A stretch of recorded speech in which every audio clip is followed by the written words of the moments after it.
3, 2, 1.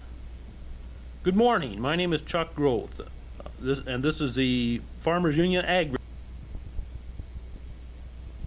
Dakotans have a definite stake in the outcome of the current debate over the 1983 federal budget.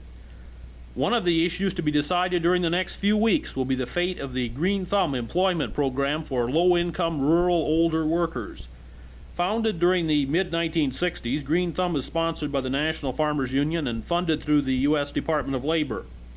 Nationally, more than 16,000 Green Thumb workers now perform public service type jobs in 46 states and Puerto Rico.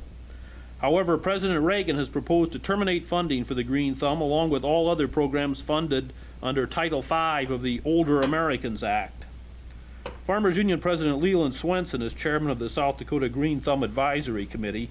We asked him what the loss of the Green Thumb program would mean to rural South Dakota communities and to the people who now hold Green Thumb jobs.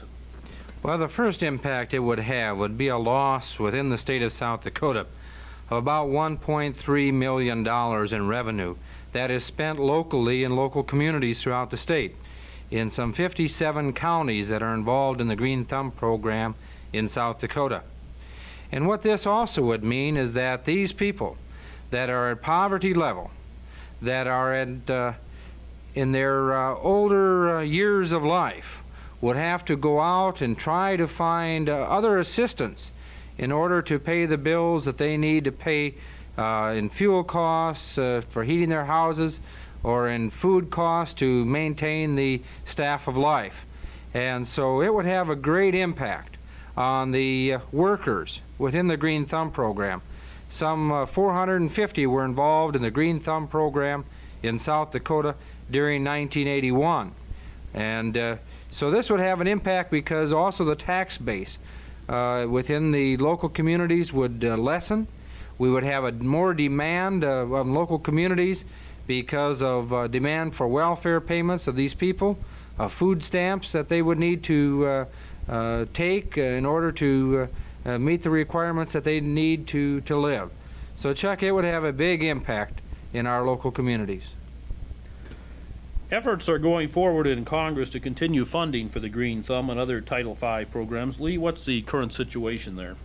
The current situation in Washington is that hearings will be held next week on the funding for Title V. And in the House of Representatives, there's a resolution that's being circulated which we're very proud to say that both congressmen from South Dakota, Congressman Tom Daschle and Congressman Clint Roberts, have signed on as sponsors in support of continued funding for Title V funds. There's also a resolution in the Senate that just was introduced now during the Easter recess. And we're hopeful that both the senators from South Dakota, Senator Pressler and Abner, will sign on, but as of right now, they have not yet signed on. Thank you, President Swenson. This has been Chuck Groth with your Farmers Union Ag Report.